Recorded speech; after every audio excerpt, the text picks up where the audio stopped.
Once upon a time, in the lush green lands of Bengkulu, there lived a poor woman with her 3 daughters. Life was not easy for them, especially after the father passed away.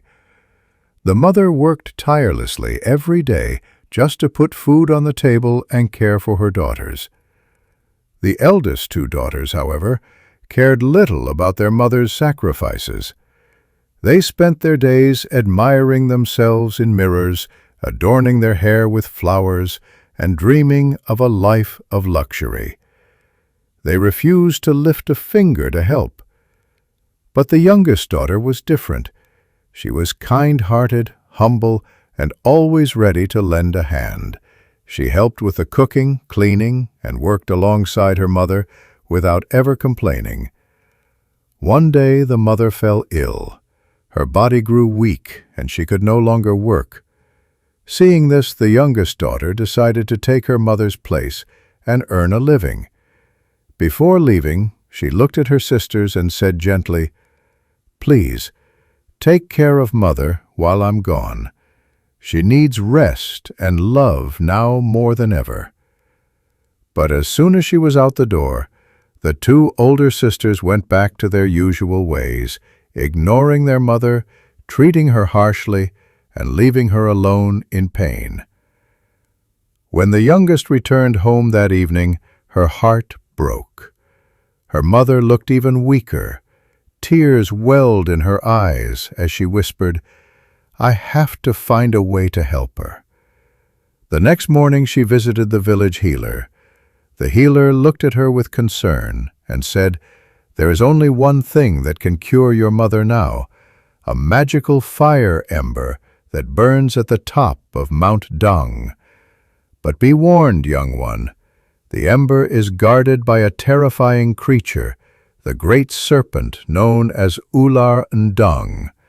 Many have tried, but none have returned." Despite her fear, the youngest daughter nodded. "I'll go," she said, her voice firm. "I'd rather face a monster than lose my mother." So she climbed the steep mountain, her heart pounding with every step. When she finally reached the summit, she saw the glowing ember flickering gently among the rocks. But before she could touch it, a massive serpent slithered out from the shadows, its eyes glowing, its tongue flicking, its body coiled like a mountain of scales. The girl trembled but bowed respectfully. "Great Ular N'Daung," she said, "I've come for the ember. My mother is gravely ill, and this is her only hope." The serpent stared at her for a moment. Then, in a deep, rumbling voice, it said, "I will give you the ember, but only if you agree to return and live here with me as my bride." She hesitated. The thought frightened her, but her mother needed the ember.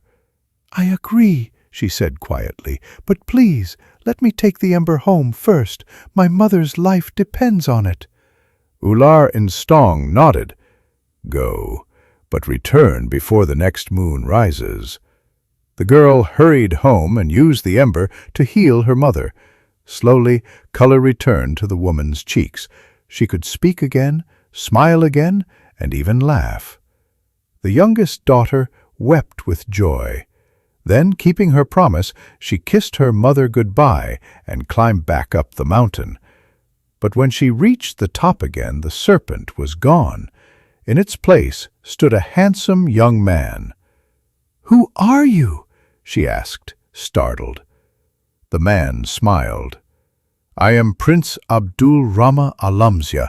I was cursed by my uncle, who wanted my throne.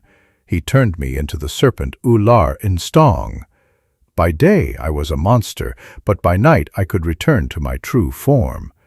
The girl listened in amazement as he continued, "But your kindness broke through the curse. I believe I can be free soon." Unbeknownst to them, her 2 sisters had followed her, burning with jealousy. From behind a rock, they watched the prince and the girl speaking together under the moonlight. The next day, the sisters returned to the mountain top. When the prince had turned back into a serpent, They found the shed snakeskin and set it on fire, hoping to turn the prince against their sister. But instead, something magical happened. As the smoke rose, a bright light surrounded the prince.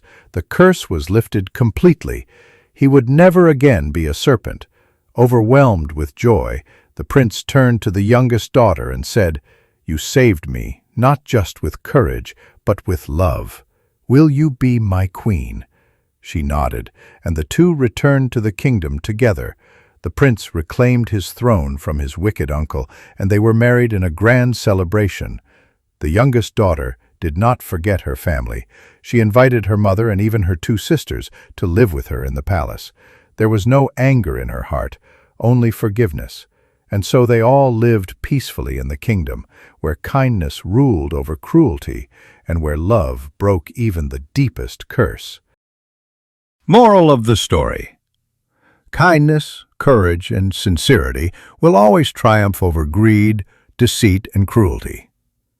No matter how humble one's origins, a pure heart can bring great change.